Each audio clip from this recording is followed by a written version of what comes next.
இந்த வாரம் மீண்டும் ஒரு சிறப்பு விருந்தினர். ஸோ இவர் யார் என்ன அப்படின்னு பார்க்கறதுக்கு முன்னாடி, மனித உயிர் தோன்றதுக்கு முன்னாடி மனித உயிருக்கான உணவு உற்பத்தி ஆனதா, இல்லை மனிதன் உயிர் உற்பத்தி ஆனதுக்கு பிறகு அவன் தேவைக்காக அவன் உணவை உற்பத்தி செய்தானா? ஸோ இந்த மாதிரி பார்த்தீங்கன்னா நமக்கு பின்னாடி ஒரு பெரிய கேள்வி இருக்கும். ஸோ மனிதன் பசி, பசிக்கு உணவு. ஸோ இது வந்து பார்த்தீங்கன்னா ரெண்டையுமே பிரிக்க முடியாத விஷயமா இன்றைக்கி வந்து வாழ்வியல் ரொம்ப நெருக்கமாயிடுச்சு. ஆனால் கொஞ்சம் காலத்துக்கு பிறகு அப்படின்னு பார்த்தீங்கன்னா இந்த பசிக்கு நம்ம எதை வேணாலும் எடுத்துக்கலாம், என்ன மாதிரி வேணாலும் எடுத்துக்கலாம் அப்படின்றது எந்த ஒரு புள்ளியில் வந்துட்டு முரண்பட்டுச்சு அப்படின்னு பார்த்தீங்கன்னா, லைக் நிறைய மனித வாழ்வியல் அப்படின்றது பார்த்தீங்கன்னா ரொம்ப ஒரு மாதிரி சீர்குலைஞ்சு போச்சு. ஸ்பெசிஃபிக்காக பார்த்தீங்கன்னா நிறைய சிறு வயதிலே வந்துட்டு நிறைய நோய்களுக்கு ஆளாகிறது. அதே மாதிரி பார்த்தீங்கன்னா ஒரு குறுகிய கால ஆயுள். ஸோ இந்த மாதிரி இந்த வாழ்வியல் கட்டமைப்பு, மனித ஆரோக்கியம், ஸோ இதெல்லாம் இங்கே எங்கே முரண்படுச்சுன்னா, தன்னோட உணவுக்கு சரியான இதுதான் உணவு, இதுதான் சரியான வாழ்வியல். இந்த ரெண்டு கட்டமைப்புல இருந்து மனிதன் என்னைக்கு வந்துட்டு இந்த எக்ஸ்ட்ரீம் நாகரிக மோகம் இல்லை ஒரு மாதிரி நிறைய விஷயங்கள் வந்துட்டு நம்ம நாலேஜுக்கே தெரியாமல் முரண்பட்ட அந்த புள்ளியிலிருந்து தான் வந்துட்டு இன்னைக்கு நிறைய குளறுபடிகள். ஸோ இது எங்கே நம்ம வந்து மீளப்பட வேண்டும் அப்படின்னு வந்து பார்த்திங்கன்னா, நம்மளோட அந்த பாரம்பரியம், கலாச்சாரம், வாழ்வியல், லைக் இந்த மாதிரி எஸ்பெஷலி வந்து பார்த்திங்கன்னா நம்மளோட அந்த எது கரெக்டான ஒரு உணவு, அது என்ன மாதிரி அடிப்படையில் விளைவிச்சா நமக்கு கிடைச்சா நல்லாயிருக்கும். ஸோ இந்த மாதிரி விஷயங்கள்லாம் பார்த்திங்கன்னா காலங்காலமாக யாராவது ஒருத்தவங்க வந்து சமுதாயத்துக்கு கொடுத்துக்கிட்டே வந்தாங்க. அது கடைசியாக கொஞ்சம் பேர் புலப்பட்ட மாதிரி பார்த்திங்கன்னா லைக் நம்மாழ்வார், அதுக்கப்புறம் வந்து பார்த்திங்கன்னா கொஞ்சம் நெல் ஜெயராமன். ஸோ இந்த மாதிரி பார்த்திங்கன்னா அதற்கு பிறகு இன்றைய தலைமுறைக்கும் சரி ஒரு நெடுங்காலமாக மக்களுக்கு கொஞ்சம் புலப்பட்டு இன்னும் புலப்பட வேண்டிய ஒரு கட்டத்தில் இருந்தாலுமே தன்னோட வாழ்வியலே வந்துட்டு அதற்காக அர்ப்பணித்த இயற்கை பாரம்பரிய மரபு வேளாண் விஞ்ஞானி ஸோ புதுக்கோட்டை சின்னையா நடேசன். இவரை பற்றி நம்ம ஏன் இவ்வளோ தூரம் நம்ம எக்ஸ்ட்ரீமாக பண்ணுறோம் அப்படின்னா, இன்றைக்கி மனிதன் எவ்வளோ உயரத்துக்கு போனாலும், எவ்வளோ பெருமைகளுக்கு சொந்தக்காரராக லைக் நிறைய விருதுகள் வாங்குறாங்க அப்படின்னா ஒரு மனிதன் வந்துட்டு நம்ம கொஞ்சம் வியந்து பார்க்குற மாதிரி இருப்போம். இல்லை லைஃப்பில் நிறைய உயர்ந்துட்டாங்க அப்படின்னா கூட பரவாயில்ல, நல்ல ஒரு லைஃப் ஸ்டைல். ஆனால் எந்த மனிதன் உயர்ந்தாலுமே பார்த்தீங்கன்னா ஒரு நல்ல ஆரோக்கியமான உணவு இல்லை ஒரு பசிக்கு ஒரு கரெக்டான உணவு கிடைக்கல அப்படின்னா அவன் என்ன தான் தகுதி பெருமைக்குரியவனாக இருந்தாலுமே அந்த தகுதியோ பெருமையோ வந்து பார்த்திங்கன்னா அந்த இடத்துல வந்துட்டு ஒன்றுமே இல்லாமல் போயிடும். ஸோ இந்த மாதிரி விஷயங்களுக்கு ஒரு ஒரு கடைநிலை மனிதன், கடைக்கோடி மனிதன் தன்னுடைய உணர்வு, தன்னோட எண்ணம் அதை ஆக்கப்பூர்வமாக செயல்படுத்தி தன்னோட வாழ்வில் அதற்காக அர்ப்பணித்து இன்றைக்கி அதை கொஞ்சம் வீரியமாக கட்டமைச்சிக்கிட்டு இருக்கிற ஐயா திரு சின்னையா நடேசன் அவர்களை தான் இன்றைக்கி நம்ம ஆளுமைப்படுத்தியிருக்கிறோம். ஸோ அவர் வழியாக இந்த மொத்த விஷயங்களும் என்ன அப்படின்னு உங்களோட சேர்ந்து தான் நானும் தெரிஞ்சுக்க ஆவலாக இருக்கிறேன். ஸோ அதன் வழியாக முதல்ல ஐயா வணக்கம். வணக்கம். நிகழ்ச்சிக்கு வரவேற்பதில் வந்துட்டு முதல்ல வந்து ரொம்ப இது கொஞ்சம் ஒரு ஒரு ஒரு கொஞ்சம் பயமாக தான் இருக்குது. பிகாஸ் என்னென்னா இந்த விஷயங்கள் வந்துட்டு இன்றைக்கி எவ்வளோ சீர்குலைஞ்சு போயிருக்கு அப்படின்னா மனிதன் இன்றைக்கி மனிதனாகவே வாழ முடியாத ஒரு நிலையில தான் வந்துட்டு இன்றைக்கி இருக்கிறோம். பிகாஸ் என்னென்னா நம்மளோட பாரம்பரியம் அப்படின்றது வந்து பார்த்திங்கன்னா அது ரொம்ப ஒரு பெரிய ஒரு விஷயம். எஸ்பெஷலி அது தமிழ் பாரம்பரியம் அப்படின்றது வந்து பார்த்திங்கன்னா அதெல்லாம் பெரிய மலையளவு கடலளவு அதையும் தாண்டின ஒரு விஷயம். ஏன்னா ரொம்ப ஒரு லாங் பீரியட் அணுவணுவாக கண்டுபிடிச்சி சேர்த்து இதுதான் நல்ல வாழ்க்கை, இதுதான் நல்ல மனிதம்னு கண்டுபிடிச்சி ஒரு காலத்தில் கட்டமைக்கப்பட்டது. அப்படியே டோட்டலாக எங்கேயோ ஒரு இடத்துல ஒரு தலைமுறையாக இல்லை அடுத்தடுத்த ஒரு ஆளும் அதிகாரங்கள் வந்து அதை சரியாக வழி நடத்தப்படலையா, ஸோ எங்கேயோ ஒரு இடத்துல கட்டவிழ்க்கப்பட்டது தான். ஸோ இன்றைக்கி வந்து பார்த்திங்கன்னா நிறைய முரண்பாடுகள் நம்ம பார்த்த மாதிரி நிறைய குழந்தைகள்லாம் பார்த்திங்கன்னா ஒரு 8 வயசு பாப்பாலாம் பார்த்திங்கன்னா ஏஜ் அட்டன் பண்ணுது. ஒரு காலத்தில் ஒரு 18 வயசு ஆகும் பூப்படைகிறதுக்கு அப்படின்ற மாதிரி இருந்துச்சு. ஸோ அதுக்கெலாம் வந்து பார்த்திங்கன்னா ஒரு உணவு சரியான தானியம் அப்படின்ற ஒரு விஷயந்தான். அதற்கு பிறகு வந்து பார்த்திங்கன்னா இந்த தமிழ் சமுதாயம் அப்படின்றது கூட பார்த்திங்கன்னா வந்துட்டு இன்றைக்கெலாம் ஒரு மாதிரி இல்லாத மாதிரி ஒரு நிலைமை தான். காரணம் என்னென்னா அந்த வாழ்வியல் முறை இப்படி தான் தமிழன் வாழணும், இப்படி தான் அறத்தோடு வாழணும் அப்படின்ற அந்த ஒரு வாழ்வியல் முறை. அதுக்கு பின்னாடி வந்து பார்த்திங்கன்னா அந்த இயற்கையோட ஒரு தொடர்பு படுத்தி வாழும்போதே பார்த்திங்கன்னா மனிதனுக்கு அந்த அறம், ஒரு பயம், ஒரு புத்தி தெளிவு அப்படி இல்லாமல் அந்த இயற்கையை நிறைய விஷயங்களை உணர்த்தும். ஸோ அதுலேருந்தே பார்த்திங்கன்னா ஒரு மாதிரி நிறைய தூரங்கள் நம்ம வந்துட்டோம். அது மூன்றாவதாக வந்து பார்த்திங்கன்னா நம்மளோட இந்த பாரம்பரியம் அந்த உணவுன்னு ஒன்று இன்றைக்கி நம்ம அன்றைக்கி அதை சொன்ன மாதிரி அதை கட்டமைச்சிருக்காங்க. இந்த அரிசி இதுக்கு சாப்பிட்டா நல்லாயிருக்கும் அப்படின்ற மாதிரி அந்த அரிசிலே வந்து பார்த்திங்கன்னா கிட்டத்தட்ட எத்தனையோ லட்சங்கள் கூட இருந்திருக்கு. அதுக்கப்புறம் ஆயிரங்களாக சுருங்கி இப்போ வந்து பார்த்திங்கன்னா ஒரு நூற்றுக்கணக்கு எண்ணிக்கையில் மட்டுமே இன்றைக்கி எங்கெங்கேயோ கொஞ்சம் சதறி இருக்குது அப்படின்ற ஒரு விஷயம். இது எல்லாத்தையுமே நீங்கள் அந்த டெல்டா பக்கத்தில் இருந்து வந்து பார்த்திங்கன்னா இன்றைக்கி இந்த விவசாயிகளுக்காகவும் அந்த இயற்கை வாழ்வியல் அப்படின்ற ஒரு விஷயங்கள், அப்புறம் அந்த மரபு சார்ந்த அந்த அரிசி, ஸோ இதெல்லாத்தையும் நீங்கள் மீள் உருவாக்கம் பண்ணுறதுக்கான பயணம் அந்த புள்ளி இதெல்லாம் எங்கேருந்து நீங்கள் ஆரம்பிச்சது? முதல்ல இந்த தமிழினம் அதனுடைய பாரம்பரியத்தை உணரணும் அப்படின்னு சொன்னால் பாரம்பரியத்தில் தமிழனாகவும் பகுத்தறிவிலும் ஒற்றுமையிலும் இந்தியனாகவும். ஏன்னா நம்ம பரந்துபட்ட இந்திய திருநாட்டில் ஒரு பேரினமாக இருக்கக்கூடிய இனம்தான் அந்த தமிழினம். இந்த தமிழினத்துக்கு நம்மளுக்கு வள்ளுவர் கொடுத்த கொடை திருக்குறள். அது ஒரு பொதுமறையாக இருக்குது. அப்போது இந்த உணவு கலாச்சாரத்திற்கு தமிழ் பாரம்பரியம் கொடுத்த உணவு உற்பத்திங்கிறது வந்து அதுக்கு ஒரு எல்லையே இல்லை. அந்த அளவுக்கு சிறப்பு. ஏன்னா வள்ளுவர் எடுத்தவுடனே முதல் குறளில் சொல்கிறதே அகர முதல எழுத்தெல்லாம் ஆதி பகவன் முதற்றே உலகு. அப்போ எழுத்தை அவர் மையப்படுத்தி அகரத்தின் அடிப்படையில் இயங்குறத சொல்கிறாரு. இந்த கடவுள் கடந்து உள்ளே சென்றால் நாம் வாழக்கூடிய வாழ்வியலை மெய்ப்படுத்துகிறார். அப்போ 2 அறிவியல் தத்துவங்களையும் அவர் எழுத்துக்குள்ளனா, அப்போ இந்த எழுத்து உருவானதே எத்தனை ஆண்டு, அப்போ எவ்வளோ பெரிய அறிவியல் சமூகம் நம்மளுடைய சமூகங்கிறத முதல்ல இந்த தமிழினம் புரிஞ்சுக்கணும். குறள் எழுதி 2000 ஆண்டு, அப்போ இந்த எழுத்து கட்டமைக்கப்பட்டு எத்தனை ஆண்டு. அப்போ உலகத்து மொழிகளுக்கெல்லாம் தாய்மொழியாக இருக்கக்கூடிய ஒரு கற்ப கிரக மொழி தான் இந்த தமிழ் மொழி. ஏன்னா ஒரு குழந்தையினுடைய வடிவமைப்பில் 247 நாட்கள் ஒரு குழந்தை முழு உருவம் அடைகிறதுக்கு. அப்போ 247 எழுத்துக்களும் உயிரெழுத்து 12, மெய்யெழுத்து 18, உயிர் மெய்யெழுத்து 216. அப்போ 216 30 கூட்டா 246. அப்போ ஆயுதம் இல்லாத பிறப்புக்கு ஆயுத எழுத்து. அப்போ தொப்புள் கொடி உறவை வந்து நஞ்சு கொடியாக மாற்றி அந்த 247வது நாள் ஒரு குழந்தை வடிவமாயிடுது. இப்போ ஒரு குழந்தை உற்பத்தியை மையப்படுத்தப்பட்ட ஒரு கர்ப்பகிரக எழுத்துக்கு இவ்வளோ முக்கியத்துவம் இருக்கும்னா அந்த பிறப்புக்கு எவ்வளவு. இப்போ நீங்கள் சொன்னீங்க இன்றைக்கி மனித வளம் வந்து சீர்கெட்டு ஒரு பக்கம் முன்கூட்டியே பருவமடைதல், ஒரு பக்கம் பலவிதமான நோய்களுக்கு வாழ்வியல், அது பலவிதமான நோய் குறியீடுகள் பற்றாக்குறை குறியீடுகளை சொல்லி இன்றைக்கி உலக வாழ்வியல்லையே அச்சுறுத்திக்கிட்டு இருக்கப்ப இந்த ஒரு அறிவியல் சமூகம் உலகத்தையே வாழ வைக்க வேண்டிய சமூகம், உலகத்திற்கே உணவு படைக்க வேண்டிய சமூகம், அதுவும் நோயின் பின்னாடி இருக்கிறது வந்து காலத்தால் ஆய்வு செய்யப்பட வேண்டியது. அப்படிப்பட்ட நேரங்களில் தான் நம்ம பாரம்பரியம் முன்னோடியாக இருந்தாலும், வேளாண்மை பல்கலைக்கழகங்கள் முன்னோடியாக இருந்தாலும், கால்நடை பல்கலைக்கழகங்கள் முன்னோடியாக இருந்தாலும், மீன்வள பல்கலைக்கழகங்கள் முன்னோடியாக இருந்தாலும், இவையெல்லாம் தனித்தனியாக ஒரு உறுப்பு நிலைகளை அடைஞ்சதுனால கால்நடைகளுக்குள்ளே இருக்கக்கூடிய தவறுகளை வேளாண்மை பல்கலைக்கழகம் உணராமலும், வேளாண்மைக்குள்ளே இருக்கக்கூடிய தவறுகளை கால்நடை பல்கலைக்கழகம் உணராமலும், கால்நடைக்கும் வேளாண்மைக்கும் உள்ள தவறுகளை மீன்வள பல்கலைக்கழகம் உணராமலும், அப்போ இந்த ஒட்டுமொத்த உயிரின கொள்கையை கட்டமைக்க வேண்டிய இந்த அறிவியலாளர்கள், இந்த வேளாண் நில குடி பெருமக்கள் இவங்கெல்லாம் வந்து தனித்தனியாக பிரிந்து போனதுனால இந்த விவசாயம் நலிவடைந்த நிலையில் போய் மாட்டிக்கிச்சு. எல்லாருமே விவசாயம் என்பது உணவு உற்பத்தி மட்டும் அப்படின்னு நினச்சிக்கிட்டு இருக்காங்க. எல்லாத்தையும் நம்ம தொழிலாக பார்க்கலாம். விவசாயத்தை வள்ளுவரும் தொழிலாக சொல்லியிருக்காரு. ஆனால் இது வந்து பயிரின தொழில், உயிரின தொழில். வேறு எந்த தொழிலையும் உயிரினங்களை உற்பத்தி பண்ண முடியாது. இந்த பயிர் தொழிலில் தான் இந்த உயிர் தொழிலை வந்து நம்ம மேம்படுத்த முடியும்.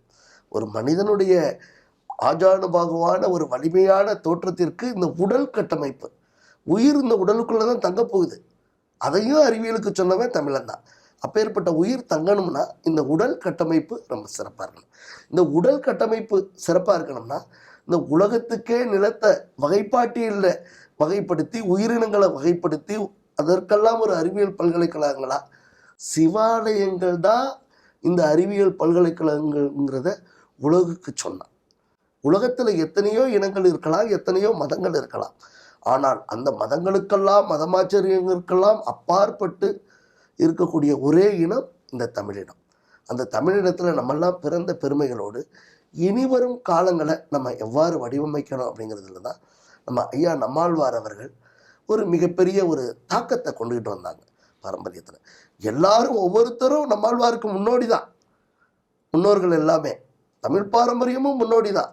ஐயா வள்ளுவரும் முன்னோடி தான். ஆனால் அந்தந்த காலகட்டத்தில் அதை ஒரு செவிமடுக்க சொல்லுவது, ஒரு சிறப்பாக சொல்லுவது, எல்லா அறிவியலாளர்களுக்கும் எடுத்துரைப்பது, நீங்கள் இங்கே தவறு செய்து விட்டீர்கள், நீங்கள் இங்கே தவறு செய்து விட்டீர்கள், இந்த தவறையெல்லாம் மாற்றிக்கணுங்கிறப்ப எல்லா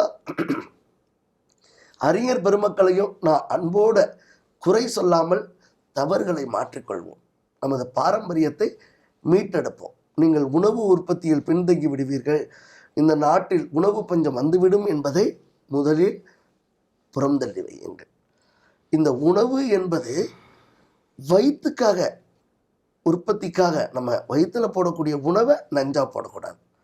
அதுக்காக நஞ்சா உற்பத்தி பண்ணி நஞ்சா சாப்பிட்டோம்னா நஞ்சான பிறப்புல வந்துடும். அப்போ பிறப்பை ஒழுங்குபடுத்தி உலகத்துக்கு சொன்ன தமிழினம் இன்னைக்கு நோயை உற்பத்தி செய்து ஆரோக்கியம் இல்லாமல் வாழ்வது ஒரு அவமானத்திற்குரியது. ஒரு கால்நடையில் போய் நம்ம செஞ்ச தவறுனால இன்னைக்கு மனித வளம் அழியும் நிலைக்கு நம்ம போயிட்டோம். அப்போ எங்கே பார்த்தாலும் கால்நடையுடைய கருவூட்டலுக்கு செயற்கை கருவூட்டலாக அந்நிய தேசத்திலிருந்து பால் உற்பத்திங்கிற ஒரு கொள்கையை மட்டுமே நம்ம கணக்கில் எடுத்துக்கிட்டு செயற்கை கருவூட்டலுக்கு அந்த விந்து ஊசிகளை பசுமாட்டில் செலுத்தி இன்னைக்கு பசுமாடுகளுக்கு பூரா உருவமே இல்லாமல் போச்சு. அங்கே இனப்பெருக்கத்தை செஞ்ச நம்ம இன்னைக்கு எங்கே பார்த்தாலும் ஒரு ஐஸ்வர்யமாக குழந்தையை பெற்றெடுத்த தமிழிடம் கருத்தரிப்பு மையத்தில் போய் கற்பகாம்பிகையாக பெற்ற தமிழச்சியக இன்னைக்கு மடிக்கணினியை தூக்குன அளவுக்கு மடியில் பிள்ளையை சுமக்கிறதுக்கு தயங்குறாங்க. அப்போ இதுக்கெல்லாம் நம்ம அச்சாணியாக இருக்கக்கூடிய பாரம்பரிய கொள்கைகள். அப்போ அதுதான் ரொம்ப முக்கியம். இயற்கைங்கிறது நம்மளுடைய ஆண்டாண்டு கால இனம் உற்பத்தி ஆகும்போதே உருவானது. அப்போ இயற்கை இனம் காத்தது, இனம் பாரம்பரியத்தை காத்தது, அந்த பாரம்பரியம் வாழ்க்கையை காத்தது, வாழ்க்கை வரலாறை காத்ததுன்னா அது தமிழினம். அப்போ தமிழனுக்குன்னு ஒரு வரலாறு இருக்கும்போது உலகம் நோயில் மாட்டக்கூடாது. இதான் ஏனைய இனங்கள் அதுக்கு முன்னெடு காட்டியும் தமிழினம் உலகளாவிய அறிவியலுக்கு சொந்தம் கொண்டாடக்கூடியது, உலகளாவிய மொழிகளுக்கு அடிப்படையாகக்கூடியது, உலகளாவிய சிந்தனையில் தலையாயது. ஆக தமிழா, நீங்கள், நான் எல்லாருக்கும் பெருமையாக சொல்கிறது மட்டும் இல்லை, தலை நிமிர்ந்து சொல்லும்போது தமிழன் என்று சொல்லடா, தலை நிமிர்ந்து நில்லடான்னு சொன்னால், தமிழன் என்பவன் உலகத்தில் வாழ்வதற்காக பிறந்தவன் அல்ல, உலகத்தையே ஆள்வதற்காக பிறந்த இனம் தமிழினங்கிறதுல முதல்ல நம்மளுடைய பாரம்பரிய குறியீடுகளான நிலக்குறியீடுகளை கட்டி காக்கணும். அப்போ குறிஞ்சி நிலம், முல்லை நிலம், மருத நிலம், நெய்தல் நிலம், அதாவது உலகத்திலேயே பாலை நிலம் இல்லாத ஒரு புண்ணிய பூமி இந்த தமிழ் மண், இந்த தமிழகம். இப்போ உலகத்தின் இதயம் இந்த தமிழ் நிலம்தான். அப்போ ஒவ்வொரு பல்கலைக்கழகத்தையும் அப்போவே அறிவியலாக நம்ம வடிவமைச்சிருக்கோம். அந்த பல்கலைக்கழகத்தை எல்லாம் ஆன்மீக அறிவியல்னு நம்ம புறந்தள்ளிட்டு எந்த ஒரு சிவாலயங்கள்லையும் இந்துங்கிற குறியீடும் கிடையாது, முஸ்லீம்ங்கிற குறியீடும் கிடையாது, கிறிஸ்துவங்கிற குறியீடும் கிடையாது. உலகத்திற்கு எப்படி திருக்குறள் ஒரு பொதுமறையோ அதே போல சிவாலயங்கள் என்பது தமிழினத்திற்கான சொத்து, தமிழின மேம்பாட்டுக்கான ஒரு அறிவியல் பல்கலைக்கழகம்.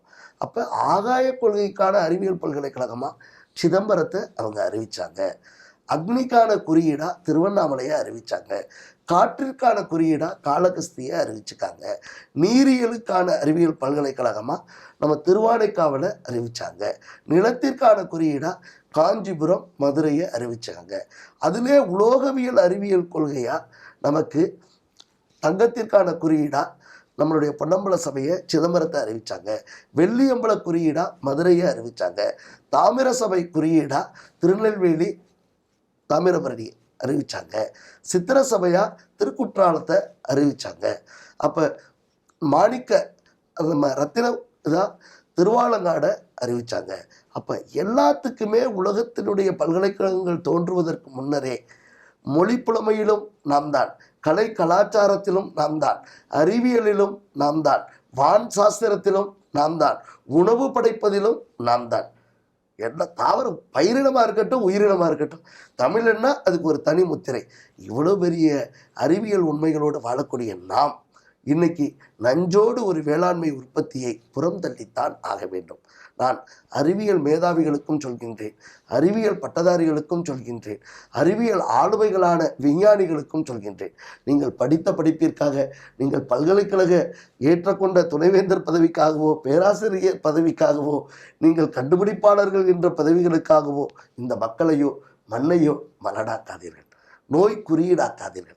உங்களுக்கு என்ன பதவி வேண்டுமானாலும் வைத்துக் கொள்ளுங்கள், ஆனால் இந்த தமிழ் மண்ணை எந்த ஒரு விதத்திலும் நோய் குறியீடாகவோ பற்றாக்குறை குறியீடாகவோ மாற்றிவிடக்கூடாது. அவர்களையும் உங்களையும் அன்போடு அழைத்துக் கொள்கின்றேன், இணைத்துக் கொள்ளுங்கள். இனிவரும் காலத்தில் நமது தமிழ் மண்ணை ஆளக்கூடிய ஆட்சியாளர்கள் யாராக இருந்தாலும் சரி, அவர்கள் எந்த அரசியல் மாச்சரியத்திற்கு மாறுபட்டு இருந்தாலும் சரி, எல்லோரும் ஒன்றாக இணைங்கள். இனம் ஒன்றுதான், அது தமிழினம்தான். இந்த தமிழினம் நோய் குறியீடுக்கு போகக்கூடாது. இதுதான் இந்த பாரம்பரியம் சொல்லுது. அப்போ இந்த பாரம்பரிய வேளாண்மை கொள்கையை பாரம்பரியத்தோடு கடைபிடிக்கணும். இதுக்கு அடிப்படை காரணம் என்ன? நம்மளுடைய நிலங்கள்.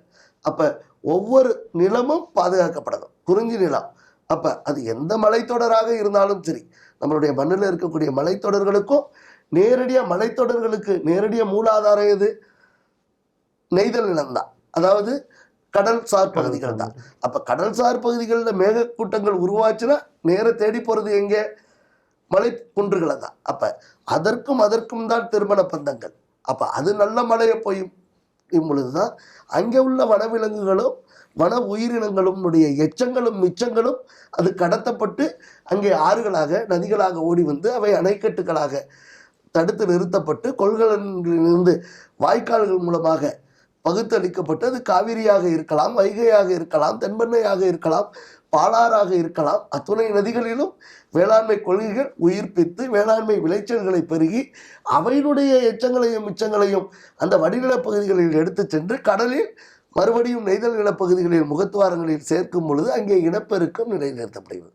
கடல்வாழ் உயிரினங்களுக்கும் இனப்பெருக்கம் ஒழுங்காக இருக்க வேண்டும், உயிர் உறவு கொள்கை சிறப்பாக இருக்கணும்னா அங்கே குறிஞ்சி நிலத்தில் பெய்யக்கூடிய மழைப்பொழிவாக இருக்கட்டும், அங்கே முல்லை நிலப்பகுதிகளில் வனாந்திர பகுதிகளிலோட நீராதாரங்களாக இருக்கட்டும், வன உயிரினங்களாக இருக்கட்டும், அந்த மருத நிலத்தில் பண்ணக்கூடிய நம்மளுடைய பாரம்பரிய நெல் ரகங்களாக இருக்கட்டும், பாரம்பரிய மரங்களாக இருக்கட்டும், பாரம்பரிய தாவரவியல் கொள்கையாக இருக்கட்டும், பாரம்பரிய பறவை இனங்களாக இருக்கட்டும், இவை அனைத்தும் அதனதன் நிலையில் செயல்பட்டு அது வெள்ளாமை விளைச்சலாக பெருகி இந்த கால்நடைகளுடைய எச்சங்களும் மிச்சங்களும் மீன் வளங்களும் அங்கே சிறப்பு செய்து அந்த நதியில் வந்து அங்கே கடலுக்குள்ளே வரும்போது தான் எல்லா குறியீடும் பாஸ்வேர்டாக மரபு குறியீடுகள் கடலில் போய் சேரும்போது உப்பாக அதில் போய் கலக்கும் பொழுது மேக கொள்கைகள் தேக கொள்கைகளோடு இணைந்து இந்த மனித வளம் சிறப்பாக இருக்கும்.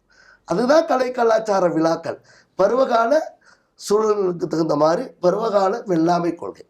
இதை விட்டுட்டு நான் வேளாண்மை பட்டதாரி, நான் விவசாய விஞ்ஞானின்னு சொல்லிவிட்டு உணவு பஞ்சம் வரப்போகுதுன்னு ஒரு மாயையை உருவாக்கி அதில் என்ன விளைவு வருதுங்கிறத எதிர் விளைவுகளை பற்றியே சந்திக்காமல் இந்த பட்டத்தில் விளைய வேண்டிய நெல்லை நீங்கள் எல்லா பட்டத்துக்கும் அதை நடைமுறைக்கு கொண்டுட்டு போகிறது, அதை மரபு மாற்றுறது. அப்போ ஒட்டுரக பயிர்களை கொண்டுகிட்டு வரும்போது இந்த மரபு குறியீடும் மாறும், அதனுடைய மகரந்த சேர்க்கையும் மாறும், அதனுடைய உயிரின கொள்கையும் மாறும். அது இந்த நிலத்திலிருந்து எடுக்கக்கூடிய சாப்பாட்டு கொள்கையில் வந்து எந்த விலங்கினம் எந்த உயிரினம் அதை மாற்றி கொடுக்கணுமோ அதை மாற்றி கொடுக்காம போகும்போது அவங்க யூரியாவா சூப்பரா பொட்டாஷா இப்படி மைக்ரோ நியூட்ரியன்ஸா நுண் இதுகளை பண்ணும்போது அப்புறம் அதுக்கு ஃபோலியார் ஸ்ப்ரே அடிங்க, அதுக்கு இயற்கைக்கு மாறுபட்ட விஷயங்களை பூச்சிக்கொல்லியை போடுங்க. களைகளை எடுக்கிறதுக்கு என்னுடைய பெண்மக்கள் குமிஞ்சு நிமிந்து களை எடுக்கிற வரைக்கும் யாருக்கு கிட்னி பிரச்சனையும் இல்லை, யாருக்கு கர்ப்பப்பை பிரச்சனையும் இல்லை. எல்லாரும் படிங்க, எல்லாரும் அறிஞர் பெருமக்கள் ஆகுங்க, எல்லாரும் நல்லா வசதியாக வாழுங்க. ஆனால் உங்களுக்கான உணவு உற்பத்தியை நீங்கள் உற்பத்தி பண்ணக்கூடிய விவசாய கொள்கையை விடாதீங்க, விவசாயியாக இருங்க. அதனால தான் சிவாலய குறியீட்டை தென்னாடுடைய சிவனையை போற்று எந்நாட்டவர்க்கும் இறைவா போற்று அப்படிங்கிறதுல உணவு கோட்பாடை மையப்படுத்தி தான் வச்சான். அதனால தான் அந்த பாரம்பரியத்தை நான் திரும்ப திரும்ப சொல்கிறது. அது நெல் உற்பத்தி பண்ணாலும் சரி, சிறுதானியங்கள் உற்பத்தி பண்ணாலும் சரி, சோளம் உற்பத்தி பண்ணாலும் சரி, அந்த சிறுதானியங்களில் கம்பு திணை வரகு குதிரைவாளி எதுவாக இருந்தாலும் சரி பருவகால பயிர்கள். இந்த கம்பு வரகு குதிரைவாளி இதுக்கெல்லாம் தண்ணி பாய்ச்ச வேண்டியதில்லை. வான்மழை பொழியும் போதே அது ஒரு மானாவாரி பயிர். மானாவாரி பயிர்கள் வரும்போது அங்கே கிளிகளுக்கு உணவு படைக்கப்படும். அந்த கம்பு வயல்லாம் பார்த்தீங்கன்னா கிளி கொஞ்சி விளையாடும் போது அந்த பிள்ளைத்தமிழ், அந்த பிள்ளைத்தமிழ் இருக்கும்பொழுது இங்கே பேசும் தமிழுக்கு பற்றாக்குறை இல்லாமல் இருந்துச்சு. இன்னைக்கு தமிழ் பயிற்சி கூடங்களே வரவே வந்து கொடுத்தாலும் வாசிக்கிற திறனும் இல்லை, பேசும் திறனும் இல்லை, பாடும் திறனும் இல்லை. வேணா ஏர்டெல் சூப்பர் சிங்கரில் வேணா மற்ற நிலையங்களில் வேணா பாடிட்டு போகிறவங்க அவங்கெல்லாம் தொழில்முறை பாடகர்களாக இருக்காங்க. ஒவ்வொரு பாரம்பரியத்திலையும் நம்ம தோற்றதுனால பாடுறதா இருக்கட்டும், பேசுகிறதா இருக்கட்டும், சாப்பிட்றதா இருக்கட்டும், உற்பத்தியாக இருக்கட்டும், எல்லாத்துலேயுமே நம்ம தோற்று போயிட்டோம்னு சொல்கிறத வந்து உண்மையாக ஏற்றுக்கணும். இனிமே என்ன தோக்காமல் இருக்கிறதுக்கு என்ன வழிமுறைகள்? அப்போ நிறைய பேர் இயற்கை அங்காடிகளை திறந்துக்கிட்டு பாரம்பரியம் இல்லாத நெல் ரகங்களை பாரம்பரிய முறைப்படி உற்பத்தி செய்யாமல் விற்பனை செய்கிறதும் ஒரு தண்டனைக்குரிய குற்றம். ஏன்னா இந்த பாரம்பரியத்துக்காக இவ்வளவு பெரிய முயற்சி எடுத்து மொழிக் கொள்கை இப்படி தான் இருக்கணும்னு பண்ணுறோம், உடை கொள்கை இப்படி தான் இருக்கணும்னு சொல்கிறோம், கலை கலாச்சாரம் இப்படி தான் இருக்கணும்னு சொல்கிறோம், தமிழ் பாரம்பரியத்துக்கான கால்நடை இப்படி தான் இருக்கணும்னு சொல்கிறோம், தமிழ் பாரம்பரிய நிலங்களில் மீன் வளம். இப்போ காவிரியில் வரக்கூடிய மீனுக்கும் கங்கையில் வரக்கூடிய மீனுக்கும் நிறைய வித்தியாசம் உண்டு.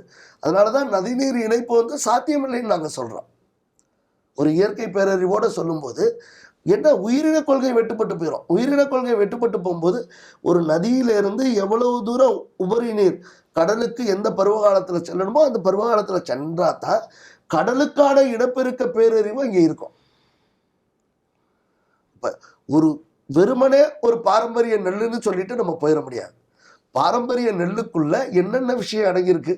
முதல்ல பருவகால மாதங்கள், எந்த மாதத்தில் விதைக்கணுமோ அந்த மாதங்களில். இப்போ ஆடி மாதம்னா ஆடி, ஆவணி மாதம்னா ஆவணி, புரட்டாசி மாதம்னா புரட்டாசி. ஆடி ஆவணி புரட்டாசிக்கு பிறகு தள்ளி போகக்கூடாது, நடவு ஆயிடணும் அதுக்குள்ள பாரம்பரியம். அப்புறம் தள்ளி போச்சுன்னு சொன்னால் சூரியனுடைய அச்சும் மாறுபடும், சந்திரனுடைய காந்த ஓட்ட விதியும் மாறுபடும். அப்போ மாறுபடும் போது நெல் விளைச்சல்ல பாரம்பரிய குறியீடு வராது. ஆகாய குறியீடு வரணும்னு சொன்னால் அபிஷேகம் இருக்கணும். அதிக மழை பெஞ்சாலும் ஆபத்து, குறைவான மழை பெஞ்சாலும் ஆபத்து. ஒரு ஆலயம், ஆமாம், ஒரு ஆலயம் கட்டியிருக்கோம்னா அந்த ஆலயத்துக்கு என்ன பண்ணியிருக்கணும்? கும்பாபிஷேகம் பண்ணியிருக்கணும். ஒரு விவசாயம் பண்ணியிருக்கணும்னா அதுக்கு என்ன இருக்கணும்? அதே கும்பாபிஷேகம் தான். நீங்கள் விவசாய கொள்கையில் பார்த்தீங்கன்னா ஒரு தாவரம் பூத்து இருந்தாலும் கும்பாபிஷேகம் தான், அதில் மழைப்பொழிவு ஏற்படும் பொழுது. ஒரு நெல் கதிர் வரும்போதும் அது கும்பாபிஷேகம் தான். எல்லாமே அறிவியல் தான். அறிவியல் இல்லாமல் ஆலயத்தில் கோபுரத்தை கட்டி ஒன்றும் சும்மா ஒன்று விளையாட்டுக்கிட்டு இருக்கல தமிழை. அந்த கோபுரத்தில் கூட தானியங்களை வச்சான்னா ஈர்ப்பு சக்திக்காக தான். நிறைய பேர் தானியங்களை சேவிச்சு விதைக்காக ஈர்ப்பு சக்தி. எப்போதுமே முளைக்கும் திறனுள்ள விதைகளுக்கும் அந்த முளைக்கும் அந்த கூர்மைக்கும் ஆகாயத்தினுடைய இடி தாங்கும் தத்துவம், அந்த மின் ஆற்றல் கொள்கை. ஆகாய மின் ஆற்றலை பூமியோடு இணைக்கும் பொழுது அந்த கட்டுமான அமைப்புல வந்து சக்தி இங்கே கூடுது. அந்த சக்தியில் இருக்கும்போது அது சிலை வடிவமாக இருக்கட்டும், ஒரு அபிஷேகமாக இருக்கட்டும், அங்கே அது கண்ணுக்கு ஆற்றல் வரும் பொழுது அறிவியல் மகனா அதுக்கு தான் 6 முகன்னு கொடுத்தான். முருகன் எடுத்துக்கிட்டா உடனே சிவபெருமான் மகன் இல்லை, எல்லாருமே சிவபெருமான் தான். அங்கே நல்லா புரிஞ்சுக்கணும். அது ஆணாக இருந்தாலும் சரி பெண்ணாக இருந்தாலும். உடல் சிவன், இந்த உடல்லேருந்து உயிர் போயிடுச்சுன்னா சிவலோக பதவி. அதை ரொம்ப சிறப்பாக பண்ணி வச்சுருக்காங்க, யாரும் புரிஞ்சுக்க மாட்டாங்க. அந்த உடலுக்குள்ளே இருக்கக்கூடிய உயிர் இறைவன். அப்போ சிவனும் இறைவனும் கூடி இருந்தால் அது சிவபெருமான். இந்த உடல் கட்டமைப்பு தான் அங்கே ஆலயம். அதுக்கும் எழுத்துக்கும் நிறைய சம்பந்தம் உண்டு. உயிரெழுத்தாக இருக்கட்டும், மெய்யெழுத்தாக இருக்கட்டும், உயிர்மெய் எழுத்தாக இருக்கட்டும். அப்போ அதனால தான் ஆண்களுக்கு அங்கே சிலை இல்லை வழிபாட்டு இதில். பெண்ணுக்கு மட்டும் சிலை உண்டு. ஏன்னா அவள் வந்து மெய்யெழுத்தின் அடிப்படை. ஆண் வந்து உயிரெழுத்து, உயிரை பிடிச்சி பார்க்க முடியாது. அப்போ இந்த உயிரை பிடிச்சி பார்க்க முடியாததுக்கு வரும்போது இவ்வளோ ரகசியங்களை அன்னைக்கே இந்த உலகத்திற்கு அவன் பறைசாட்டியிருக்கான். அதை அழிந்து போகாத கல்லால் செதுக்கப்பட்ட மிகப்பெரிய கருவறை ரகசியமாக கொடுத்துருக்கான் அந்த தமிழை. அப்போ இந்த உடல் கல்லிலேயே செதுக்கின உடல், அந்த கட்டிடக்கலைக்கு அவ்வளோ பெரிய பாரம்பரியம்னா அந்த கட்டுமானத்திற்கு பயன்படுத்தப்பட்ட தமிழனுடைய உடல் தகுதி எப்படி இருக்கும்? அப்போ மனித வளத்தில் வந்து தமிழனுக்கு மட்டும்தான் உடல் கட்டமைப்பா? அவனுடைய நிலத்தில் இருந்த யானையாக இருந்தாலும் அது சிறப்பாக தான் இருந்துச்சு, குதிரையாக இருந்தாலும் சிறப்பாக தான் இருந்துச்சு, பூனையாக இருந்தாலும் சிறப்பாக தான் இருந்துச்சு, பாம்பாக இருந்தாலும் சரி, பள்ளியாக இருந்தாலும் சரி, நண்டாக இருந்தாலும் சரி, நத்தையாக இருந்தாலும் சரி, மண்புழுவாக இருந்தாலும் சரி, நிறைய அதுக்குள்ளே இருக்கக்கூடிய ஏனைய வண்ணத்து பூச்சியாக இருக்கட்டும், தேனீக்களாக இருக்கட்டும், தட்டாடாக இருக்கட்டும். இன்னைக்கு தேனீக்களை பார்க்க முடியுதா? இன்னைக்கு அதுக்கு ஒரு வேளாண்மை பல்கலைக்கழகமோ தோட்டக்கலைத்துறையோ வேளாண்மை துறையோ எங்கே பார்த்தாலும் தேனீக்களை இது கொடுக்குறோம்னு பெட்டியில் கொடுக்குறாங்க. ஆனால் அந்த தேனீக்கள் அமாவாசை அன்னைக்கு தேனை எடுக்க தவறிடுது. அப்போ மரபு மாற்றப்பட்ட தேனீக்கள், மரபு குறியீடு அதுக்கு இல்லை. அமாவாசையில் தேனி வந்து தேனை எடுத்தா தான், தேனை அது எடுத்துக்கிட்டு இனப்பெருக்கத்துக்கு பயன்படுத்தினாதான் அது உண்மையான பாரம்பரிய தேனீக்கள். அந்த இயற்கை ப்ராசஸ்க்குள்ளேயே அது இருந்தால் தான் அது கரெக்டான ஒரு கட்டமைப்பு. அப்போதான் நம்மளுக்கு மரபு குறியீடு வரும். நமக்கும் தேனீக்களுக்கு சம்மந்தம் இல்லைன்னு சொல்ல முடியுமா? நமக்கும் வண்ணத்து பூச்சிக்கு சம்மந்தம் இல்லைன்னு சொல்ல முடியுமா? நமக்கும் பெருமருந்து செடிக்கும் சம்மந்தம் இல்லைன்னு சொல்ல முடியுமா? நமக்கும் செங்காந்தல் மலருக்கும் சம்மந்தம் இல்லைன்னு சொல்ல முடியுமா? நமக்கும் காளைகளுக்கும் சம்மந்தம் இல்லைன்னு சொல்ல முடியுமா? எதையும் ஒன்றை எதுலையும் விலைக்கு பண்ணிட்டோம்னா இந்த மனித வளம் கெட்டு போயிடும். உதாரணத்துக்கு ஊசி மூலமாக பெறப்பட்ட கண்ணுக்குட்டிகள், கால்நடைகள் இன்னைக்கு தமிழ்நாடு பூரா அதிகமாக அவங்க தான் இருக்குது. டெல்டா மாவட்டம்லாம் நிறைஞ்சே கிடக்கு. அந்த மாட்டுக்கு ஏதாவது ஒரு உருவம் இருக்கா இன்னைக்காவது?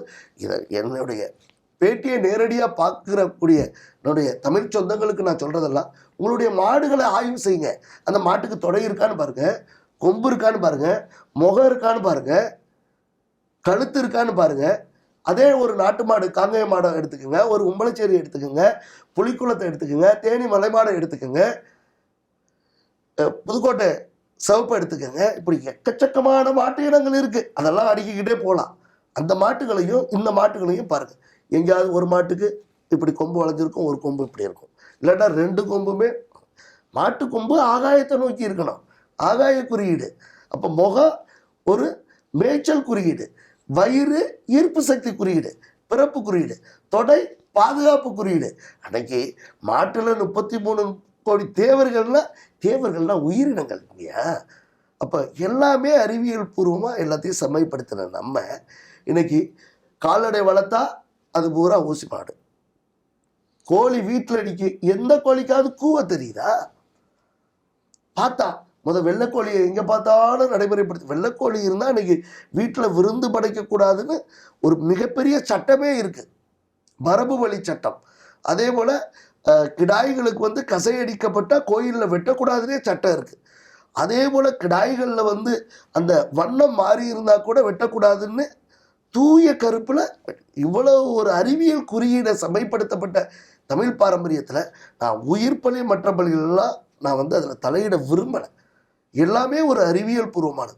தமிழிடத்தில் பலி கொடுக்காத ஒரு விலங்கு எதுனா மாடு. தமிழின சொந்தங்களுக்கு அயல்நாட்டு நாடு ஒரு ஆண்டு வெள்ளக்கார ஆண்டு நம்மளை மாட்டுக்கறி சாப்பிட வச்சுட்டு போய் இந்த மனித வளத்தை கெடுத்து விட்டான். ஏன்னா மாட்டுக்கும் மனிதனுக்குமான உறவு என்பது தொப்புள் கொடி உறவு, அந்த தாய்மை உணர்வு. நம்மளுக்கும் ஏன் அந்த காளையை கொண்டு போய் அந்த சிவாலயத்தில் அறிவியல் பூர்வமாக கொடிமரத்துக்கு பக்கத்தில் நம்மளுக்கு அதை வாகனமாக வச்சுருக்கான்னா, இந்த சிவனுக்கு வாகனம் காளைன்னு சொன்னான்னா அறிவியல் பூர்வமாக அதை நிரூபிச்சிருக்கான், மொழி கொள்கையிலே அதை நிரூபிச்சிருக்கான். நம்மளுக்கும் 10 மாதம், மாட்டுக்கும் 10 மாதம். நம்மளுடைய உயிர்கூறுவியல் நடைமுறைவியலும், நம்மளுக்கு ஆம்பளை பிள்ளை பிறந்தா அது காளை, அங்கே காலம் கண்ணு.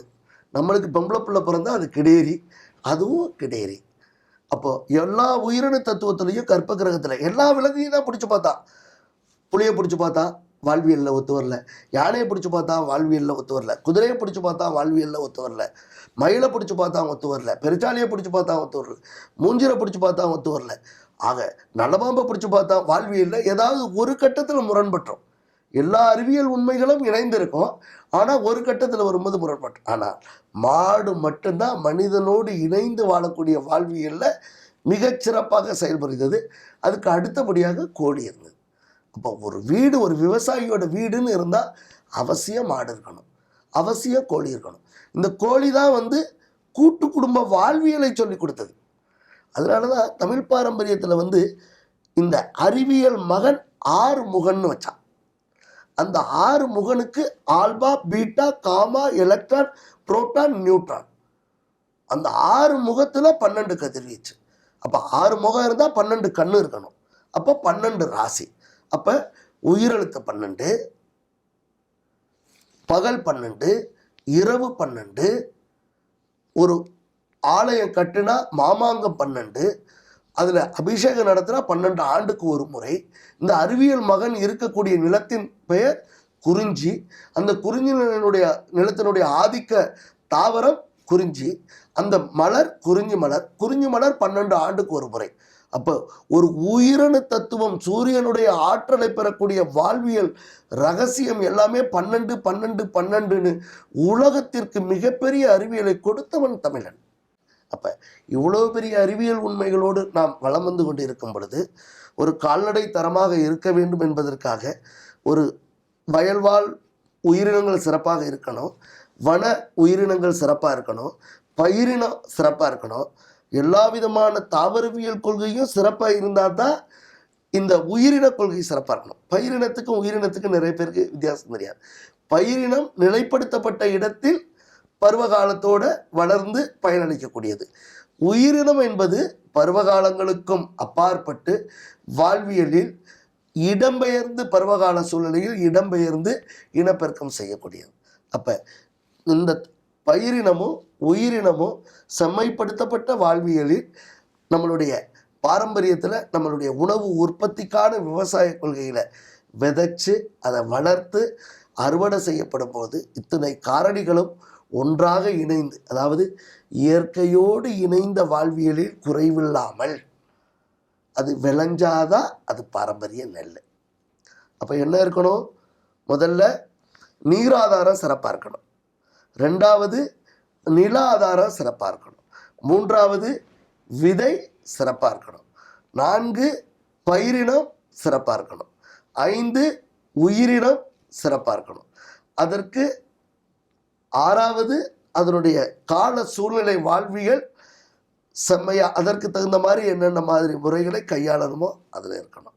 அப்போ இது எல்லாம் ஒருங்கே இணைந்து விளைச்சல் பெருகி வரும்பொழுது அறுவடை சிறப்பாக இருக்கணும். அப்புறம் அறுவடை முடித்த பிறகு அதை பதப்படுத்துகிறதோ பக்குவப்படுத்துகிறதோ சேமிக்கிறதோ கொள்கலனோ சிறப்பாக இருக்கணும்.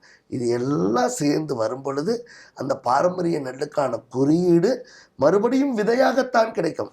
அந்த விதைங்கிற விளைச்சலை நாம் தானியமாக நம்மளுடைய உணவு தேவைக்காக பயன்படுத்தக்கூடியதில் வரும் பொழுது நம்மளுடைய உணவுக்காக மட்டும் அதை நாம் உற்பத்தி செய்யவில்லை, நம்மளுடைய வாழ்வியலில் பயணிக்கக்கூடிய கால்நடைகளுக்கும் சரி அது உணவாக வரும், கோழி இனங்களுக்கும் அது உணவாக வரும், மீன் இனங்களுக்கும் அது உணவாக செல்லும். அப்போ இந்த பாரம்பரியமெல்லாம் நிலைச்சா இந்த மனித வளம் சிறப்பாக இருக்கும். இந்த மனித வளம் சிறப்பாக இருந்தால் இந்த கால்நடை வளம் சிறப்பாக இருக்கும். இந்த கால்நடை வளம் சிறப்பாக இருந்துச்சுன்னா நீர் வளமும் மீன் வளமும் போற்றிப்பாதான். இந்த இடத்துல தான் சரியான புரிதல் இல்லை சார். இது எல்லாத்தையுமே நீங்கள் சொன்னதெல்லாம் பார்த்தீங்கன்னா நம்ம ஒரு புள்ளியில் மையப்பட்டிருக்கோம். பிகாஸ் என்னன்னா நீங்கள் சொன்ன மாதிரி அந்த இயற்கை அப்படின்றது நமக்கு எவ்வளோ இம்பார்ட்டன்ட் அப்படின்றத எவ்வளோ விஷயத்துலையும் மத்திய இருக்கும்போது புரிஞ்சிருக்கும். இப்போ இந்த ரொம்ப ரொம்ப சாதாரணமாக வந்து பார்த்தீங்கன்னா இந்த நம்மளோட பாரம்பரிய அரிசி தொண்டு தொட்டு எவ்வளோ இருந்துச்சு, ஒரு காலகட்டத்தில் வந்துட்டு அது மனித வாழ்க்கைக்கு வந்துட்டு ரொம்ப இம்பார்ட்டண்டாக ஆக்குபை பண்ணியிருந்திருக்கும். மனிதனே வந்து பார்த்தீங்கன்னா அந்த பாரம்பரிய அரிசியை வச்சே வாழ்வாதாரத்தை கொண்டாடின ஒரு காலம் இருந்திருக்கலாம். அதற்கு பிறகு அது கொஞ்சம் கொஞ்சமாக தொலைய ஆரம்பிச்சிச்சு. ஸோ ஒரு குறிப்பிட்ட காலகட்டத்தில் பார்த்தீங்கன்னா அப்படி ஒரு அரிசி ரகங்கள் அப்படின்றது வந்து அடுத்த ஒரு சில ஜென்ரேஷனுக்கே அது இன்னும் கிடைக்காம ஒரு சராசரியாக பார்த்தீங்கன்னா அது செறிவூட்டப்பட்ட மாடர்னைஸ் பண்ணப்பட்ட அந்த ரைஸ் தான் வந்து ஒரு ஜென்ரேஷன் மாதிரி கிடைக்க ஆரம்பிச்சிச்சு. ஸோ இன்றைக்கி அதுதான் வந்துட்டு கனெக்ட் ஆகிடுச்சு. ஸோ இன்றைக்கி வந்து பார்த்தீங்கன்னா இந்த ரக அரிசியெல்லாம் இன்றைக்கி இந்த சமுதாயத்துக்கு இத்தனை ரக அரிசி தேவைப்படுது, அதில் இத்தனை ரகம் வந்து உயிர் போட இருக்குது, இத்தனை ரகம் இன்னும் நம்ம தருவிச்சு அதை இன்னும் கட்டமைச்சா நல்லாயிருக்கும் அப்படின்ற மாதிரி இந்த விஷயங்கள். இந்த பாரம்பரிய நெல், பாரம்பரிய அரிசி, பாரம்பரிய நெல்லை வந்து இந்த அளவுக்கு வந்து நம்ம பாதுகாத்தோம்னா பாரம்பரிய அரிசிகள் எல்லா மக்களுக்கும் போய் சேரணும். ஒரு சாமானியனுக்கும் போய் சேர்ந்தால் தான், அப்போ எல்லோரும் உற்பத்தி பண்ணால் தான் சாமானியனுக்கும் போய் சேரும். இப்போ இந்த பல்கலைக்கழகம் அதை கையில் எடுக்குது. கையில் எடுக்கிறப்ப இந்த பாரம்பரியம் மாறாமல் பாரம்பரியம் மீறாமல் அதை கட்டி காக்க வேண்டிய பொறுப்பு இந்த வேளாண்மை பல்கலைக்கழகத்துக்கு இருக்குது, கால்நடை பல்கலைக்கழகத்துக்கு இருக்குது. ஏன்னா இந்த கால்நடைகளுக்கு அதன் மூலமாக தீவனம் போகணும், வேளாண்மையில் மனித வளத்துக்கு உணவு போய் சேரணும். அப்போ இது ரெண்டும் சேர்ந்தா தான் நீராதாரத்தையும் நம்ம பாதுகாக்கணுங்கிறத அரசாங்கம் ஒரு திடமான திட்டவரைவை கொண்டுட்டு வரணும். திட்டவரைவை கொண்டுட்டு வரும்போது ஒரு நிலைப்படுத்தப்பட்ட ஒரு நீடித்த வேளாண்மை கொள்கையை நம்ம கட்டமைக்கும் போது ஒரு 3 ஆண்டு திட்டமாக இருக்கலாம், எல்லாருக்கும் போய் சேர்ற வரைக்கும். எல்லாரும் தன்னிறைவடைகிறதுக்கு 5 ஆண்டு திட்டமாக இருக்கலாம். அப்போது எவ்வளவு பகுதிகளை இந்த பருவ காலத்தில் எந்தெந்த மாவட்டங்களுக்கு இதை கொண்டு போய் நம்ம சேர்க்கணும், எந்தெந்த வகையான நெல் ரகங்கள். இப்போ ஒரு மாப்பிள்ளை சம்பாவாக இருக்கலாம், ஒரு கருப்பு கவுனியாக இருக்கலாம், ஒரு குள்ளக்காராக இருக்கலாம், ஒரு 60ஆங்குருவையாக இருக்கலாம், ஒரு சீரக சம்பாவாக இருக்கலாம், ஒரு தூய மல்லியாக இருக்கலாம், ஒரு பூங்காராக இருக்கலாம், ஒரு காட்டு யானமாக இருக்கலாம், ஒரு கருத்தக்காராக இருக்கலாம், ஒரு வெள்ளக்கட்டையாக இருக்கலாம், சீங்கனியாக இருக்கலாம். இப்படி பல்வேறு வகையான ரகங்கள் ஒவ்வொரு மாவட்டத்தினுடைய நில அமைப்புக்கு தகுந்த மாதிரி இருக்கும். அங்கே உள்ள பருவமழையினுடைய அளவீடுகளுக்கு பண்ணிக்கலாம். இதில் சிறுதானியங்களும் அடங்கும் இந்த பாரம்பரிய நெல் ரகங்கள்லேயே. ஏன்னா இதுக்கு ஒரு மரபு குறியீடு. சிறுதானியங்கள் வந்து சீக்கிரமாக தேனீக்களை கவரக்கூடியது. சிறுதானியங்கள் இருக்க பகுதிகளில் வந்து தேனீக்களுக்கு பஞ்சம் வராது. ஏன்னா அது ஒரு மானாவாரி பகுதிகளில் விளையக்கூடியது.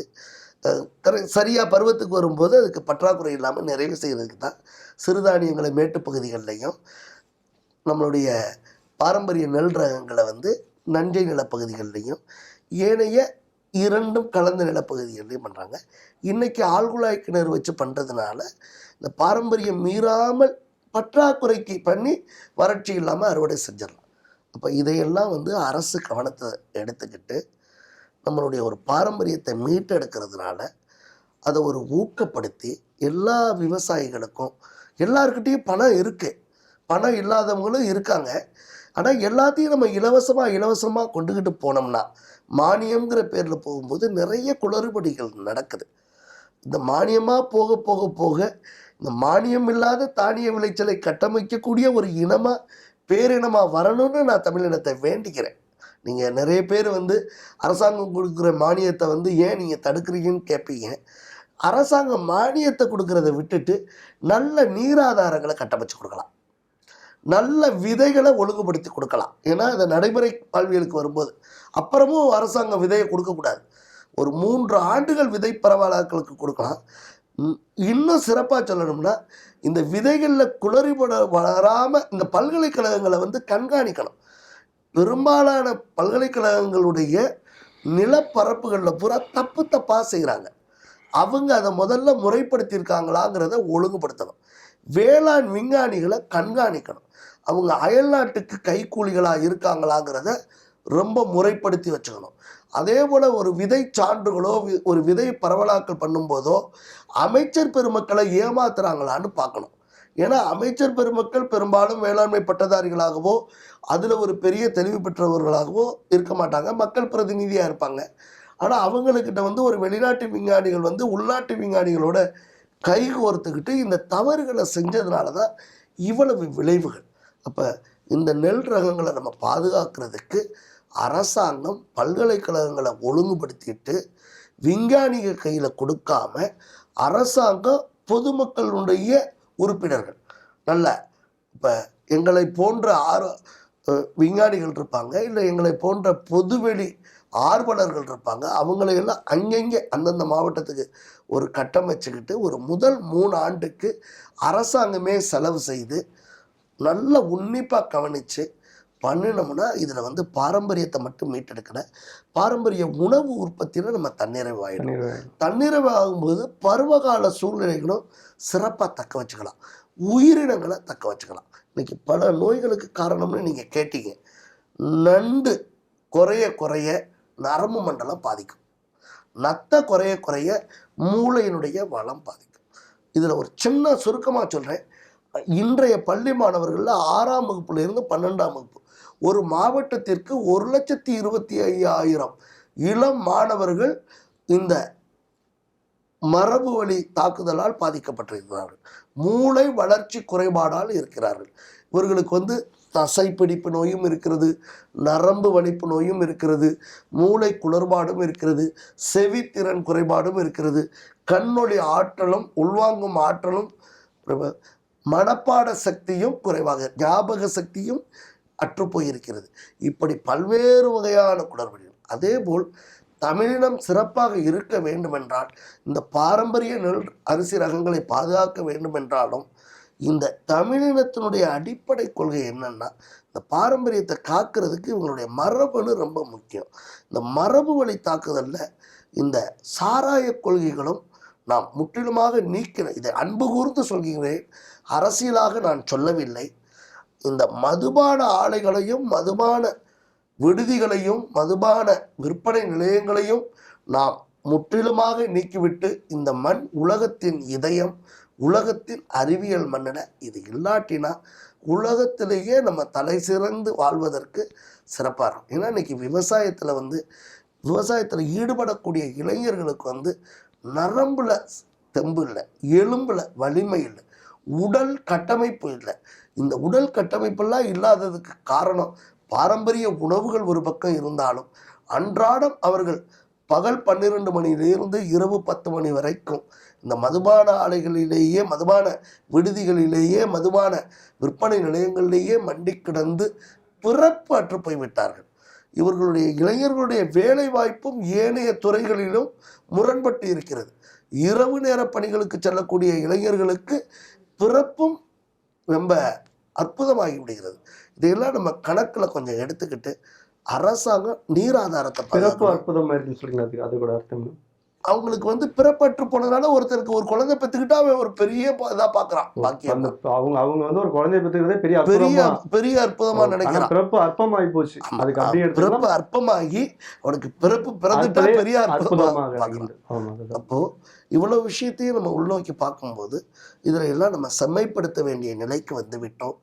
ஆகவே நிர்வகிக்கக்கூடிய அரசாங்கம் ஒரு கட்டமைப்பை கட்டமைத்து மாவட்டத்திற்கு ஒன்றிய அளவிற்கு ஒன்றியத்துக்கு ஒரு கட்டமைப்பு, மாவட்டத்துக்கு ஒரு கட்டமைப்பு, அதை நெறிமுறைப்படுத்தி விவசாய கொள்கையை தலையாய கொள்கையாக பார்க்கணும். நாட்டோட பாதுகாப்புக்கு இராணுவத்துக்கு செலவு பண்ணுற தொகையை காட்டிலும் வேளாண்மைக்கு நாம் கட்டமைத்து விட்டால் ஆஸ்பத்திரிக்கு செலவு செய்ய வேண்டாம். கலப்படத்துக்கு நம்ம கவலைப்பட வேண்டிய அவசியம் இல்லை, தன்னிறைவு ஆயிடும். வறுமை ஒளிந்து போய்விடும். நீருக்கான தேவைக்கான மின்சாரம் தேவையில்லை. நீராதாரம் பூரா சிறப்பாக இருந்துச்சுன்னா நிலத்தடி நீர்மட்டம் நல்லா இருக்கும். நிலத்தடி நீர்மட்டம் ஒழுங்காக இருந்துச்சுன்னா வெப்பச்சலனங்களே இருக்காது. வெப்பச்சலனம் இல்லாட்டினா வெக்க நோயே வராது. தடுப்பூசிக்கு நம்ம பணத்தை செலவு பண்ண வேண்டிய அவசியம் இல்லை. இதெல்லாம் சரியாக இருந்துச்சுன்னா விளைச்சல் சிறப்பாக இருக்கும். விளைச்சல் சிறப்பாக இருந்தால் உணவு நல்லாயிருக்கும். உணவு சிறப்பாக இருந்தால் உணர்வு நல்லாயிருக்கும். உணர்வு நல்லா இருந்துச்சுன்னா ஏழைய புத்திசாலித்தனம், அறிவார்ந்த ஆற்றல் எல்லாமே சிறப்பாக இருக்கும். அப்போ எல்லாம் சிறப்பாக இருந்தால் இனப்பெருக்கம் சிறப்பாக இருக்கும். இனப்பெருக்கம் சிறப்பாக இருந்தால் தமிழினம் சிறப்பாக இருக்கும். தமிழினம் சிறப்பாக இருந்தால் உலகத்தையே ஆளலாம். அப்போ இங்கே இருக்கக்கூடிய பாரம்பரியத்தை நம்ம கட்டமைச்சுக்கணும். அரசாங்கம் ஏனைய எந்த ஒரு சூழல்லையும் எந்த நேரத்திலையும் அழைத்தால் நாங்கள் அரசாங்கத்திற்கு பக்கபலமாக இருப்பதற்கு எந்த நேரத்திலையும் நாங்கள் தயாராக இருக்கோம். இந்த நாட்டை மட்டுமல்ல, நாட்டு மக்களையும், இந்த மண்ணையும், இந்த மண் மட்டுமல்ல, இந்த உலகத்தையே வழிநடத்துவதற்கு தமிழினம் தலைமை பொறுப்பை ஏற்கும். ஸோ அவ்வளோ பொக்கிஷங்கள் வந்து பார்த்தீங்கன்னா தமிழ் மண்ணில் இந்த இந்த இந்த நிலப்பரப்புலையும் இந்த பாரம்பரியத்திலும் இந்த கலாச்சாரத்துக்குள்ள எல்லாமே அவ்வளோ இருந்திருக்கு. திருப்பி அதை உருவாக்கம் பண்ணணும், மீண்டும் உருவாக்கம் பண்ணணும். ஐயா, இப்போ இவ்வளோ விஷயங்களை நீங்கள் லைஃப்பில் எடுத்திருக்கீங்க அப்படின்னா கண்டிப்பாக நீங்கள் நிறைய தியாகங்கள் பண்ணியிருக்கணும், நிறைய உழைப்புகளை போட்டிருக்கணும், நிறைய தெரியுது, நம்மளால் உணர முடியுது. இந்த பணிகளில் உங்களை ஆள்படுத்திட்டதுக்கு பிறகு வந்து பார்த்தீங்கன்னா நீங்கள் உங்களோட உணவு பழக்க வழக்கங்கள் அந்த இயற்கை சார்ந்து என்னென்ன உணவுகளை எடுத்துக்கிறீங்க? இந்த ஒரு ஒரு ஒரு பாதையில், இந்த பயணத்தில் பயணிக்கிற தூரத்தில் உங்களோட உடல்நலம் பேணிக்கிறதுக்கு இந்த இயற்கை சார்ந்த விஷயங்கள்ல என்ன எடுத்துக்கிறீங்க ரொட்டீனா? ஒரு தமிழினத்தில் பிறந்த பிறகு நம்மளை வந்து ஒரு அறிவாளியாக உணர்ந்த பிறகு நம்மளுடைய உடல் கட்டமைப்பு மிகச்சிறப்பாக இருக்கணும் அப்படிங்கிறதுல எந்த ஒரு மாற்று கருத்தும் சொல்லாமல் அன்றாட காலையில் எழுந்திருக்கிறதுல எழுந்திருப்பீங்க. உங்களோட அந்த வாழ்வியல் கொஞ்சம் எப்பொழுதும் சரியாக ஒரு 3 மணிக்கு எழுந்திருச்சிடும். இயல்பாகவே எந்த ஒரு இயல்பாகவே எழுந்திருச்சிடும். ஒன்று நான் எழுந்திருச்சு கோழி கூவும், இல்லாட்டா கோழி கூவி நான் எழுந்திரிச்சு. இல்லை, இன்னைக்கு நீங்க கோழி கூவி தான் எழுந்திருக்கிறீங்க. அந்த கோழி கூவுறதுக்கு முன்னாடி கோழியும் நானும் ஒன்னா எழுந்திருக்கேன். வாழ்வியல் முறை உங்களுக்கு இருக்குதானா? இல்லை, நான் அதை வந்து நீங்க சொல்றதை கேட்டு நான் சிரிச்சிருக்கேன். அதான் கேட்குறீங்க. இப்போ நீங்க கேட்கும்போது நான் சிரிப்பு வர்றதுக்கு காரணம் என்னன்னா, கோழியா நானா? அதான் அப்போ அதனுடைய ஜமிக்கைகளும் என்னுடைய ஜமிக்கைகளும் ஆகாயத்திலிருந்து பெறக்கூடிய ஆற்றல் ஒன்னாதான் இருக்குது. நான் பெரும்பாலும் திறந்த வெளியில தூங்குறத விரும்புறேன். ஓகே. பருவகால மாற்றங்கள் வரும்போது தான் வீட்டுக்குள்ள தூங்குவேன். அப்படி வரும்போது சரியான அதை குறித்த நேரமாக இருக்கும். நான் எந்திரிக்கும் போது கோழி, அதோட நான் எங்கே இருந்தாலும் சரி, அந்நிய பகுதிகளுக்கு போகும்போது தான், நான் வாழக்கூடிய பகுதியில் எனக்கு பக்கத்தில் சேவல் இருக்கும். காலையில் திறந்து விடும்போது அது பெட்டை கோழியோடு இணை சேரும். அந்த இடத்துல உங்களுக்கு ஒரு கருத்தை நான் சொல்ல மறந்துட்டேன். இந்த கூமுட்டையுடைய ரகசியம் ஒரு அறிவியல் சார்ந்த விஷயத்தில் நம்மளுடைய தமிழ் மண்ணில் இன்றைக்கி சத்துணவு திட்டத்தில் வந்து முட்டை கொடுக்குறாங்க. நான் பெருமையோடு வரவேற்கிறேன். அந்த முட்டை நாட்டுக்கோழி முட்டையாக இருக்கணும்.